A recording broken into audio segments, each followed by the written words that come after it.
అందరికీ నమస్కారం. ఈరోజు నేను చింతగింజలను ఉడకబెట్టి తీసిన చారుతో సాంబారు చేయబోతున్నాను. చింతగింజల చారు అనుకోండి, సాంబార్ అనుకోండి. ముందుగా దీనికి కావాల్సిన పదార్థాలు, ఇందులో చింతగింజల వాటర్లో నేను 4 విధంగా చింతపండు వేసి గుజ్జు తీసి చింతగింజలు ఈ విధంగా వేసి గుజ్జు తీసి ఇందులో కలిపి పెట్టుకున్నాను ముందుగానే. ఇప్పుడు దీనికి కావాల్సిన పదార్థాలు: ఒక వంకాయ, 5-6 బెండకాయలు, జీలకర్ర, ఆవాలు, శనగపిండి 4 చెంచాలు, 6 చెంచాలు బియ్యం పిండి, ఉప్పు, కారం, నూనె. ఇప్పుడు స్టార్ట్ చేద్దాం. ముందుగా గ్యాస్లో వెలిగించిన తర్వాత ఒక గరిటె నూనెను పోద్దాం. ఒక గరిటె నూనె పోసిన తర్వాత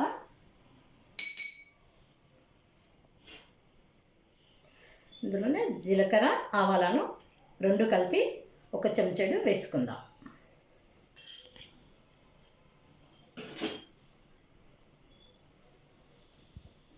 నూనె వేడైన తర్వాత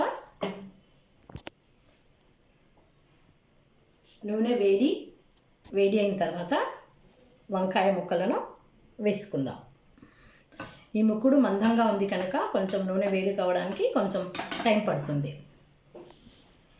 అప్పటి వరకు మనం ఈ శనగపిండి, వరిపిండిని నీళ్ళలో కలుపుకుందాం. చూడండి,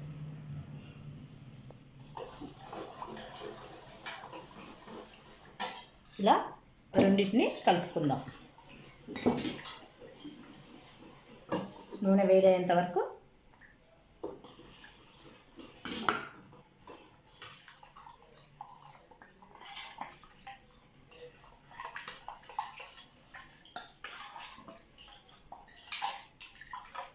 ఈ విధంగా పలుచగా ఉండలు లేకుండా కలుపుకుందాం. దీన్ని పక్కకు పెట్టి చూడండి, వేడైపోయింది. ఒక వంకాయను, 4 బెండకాయలను వేసుకుందాం. ఒక వంకాయను 4 బెండకాయలను వేసి కలియపిచ్చుదాం. దీన్ని వంకాయలు పచ్చిగా ఉన్నాయి కనుక నీళ్ళకి వెళ్ళి చూసాను కదా, అందుకు చిటపటలాడుతుంది.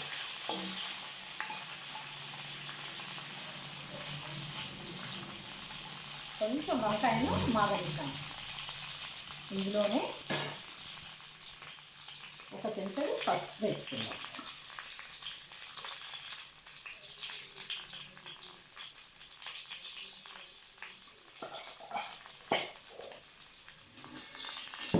పసుపు వేసి మళ్ళీ కలుపుతూ ఉందాం.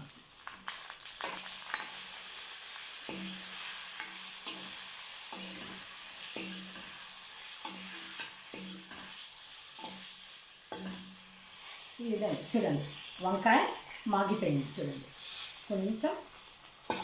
ఇంకొంచెం మాగాలి వంకాయ, బెండకాయ కూడా. ఎందుకంటే ఇది మాగకుండా మనము చింతపండు పులుసు పోసామనుకోండి, ఇది ఇలాగే పచ్చిగా ఉండిపోతుంది. ఇది మాగింది. ఇది చూడండి,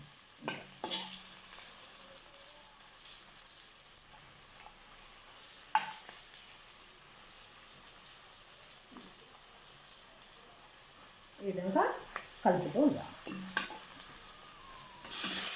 ఇప్పుడు చూడండి, బెండకాయ, వంకాయ మాగిపోయింది కనుక ఇవి 2 చింతపండు గుజ్జు, చింతపండు రసం వేసి కలుపుతున్నాం.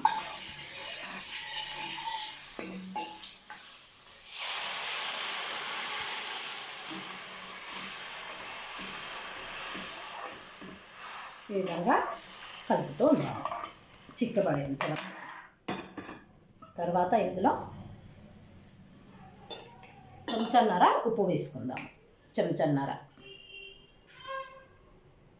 చూడండి,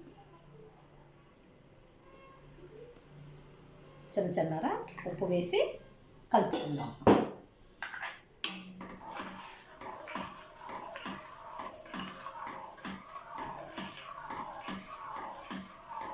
ఇది కలుపుతూ ఉన్నంతసేపే ఈ పిండిని ఇందులో వేసుకొని మరొకసారి కలుపుకుందాం. దీని రుచి చాలా అద్భుతంగా ఉంటుంది.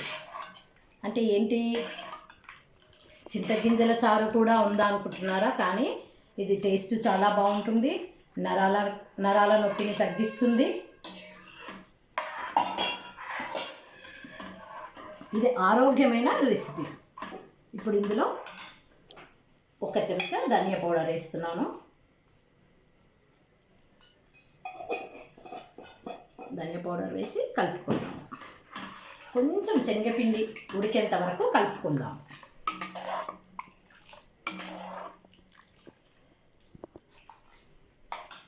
ప్రతిదీ టేస్ట్ గురించి ఆలోచిస్తే ఆరోగ్యం బాగుండదు కనుక టేస్ట్ను పక్కకు పెట్టి ఒక్కొక్కసారి ఇలాంటివి తింటూ ఉండాలి. ఇప్పుడు కొంచెం సాంబార్ పౌడర్ను వేసుకుందాం.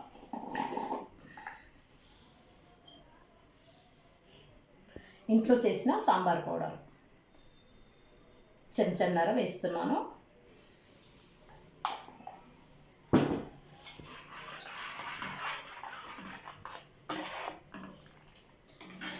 ఈ సాంబార్ను మీరు ఇంట్లో ట్రై చేయండి. ఇంట్లో ట్రై చేసి పిల్లలకు పెట్టండి, మీరు తినండి. దీన్ని ఇప్పుడు కొంచెం మరగనిద్దాం.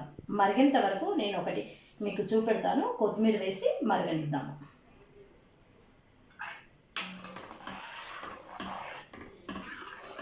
కొత్తిమీర వేసి మరగనిద్దాము. 2 నిమిషాలు దీన్ని ఈ విధంగా ఉంచుకున్నాము. 2 నిమిషాలు ఉంచుకున్న తర్వాత దాన్ని వాసనతో సాంబారు తెలిసిపోతుంది. చూడండి, చిక్కబడుతుందిగా. ఇది విధంగా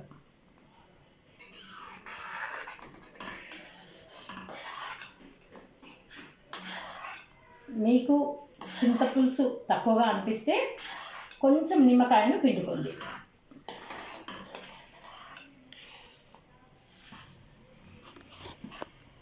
ఈ విధంగా నాకైతే వాసన వస్తుంది, మరి మీ అందరికి వస్తుందా? సరే, ఇప్పుడు గ్యాస్ ఆపివేద్దాం. సాంబార్ రెడీ. లైక్ చేయండి, షేర్ చేయండి, సబ్స్క్రైబ్ చేయండి, బెల్ బటన్ నొక్కండి. నా వీడియో చూస్తున్న ప్రతి ఒక్కరూ బెల్ బటన్ నొక్కండి ప్లీజ్.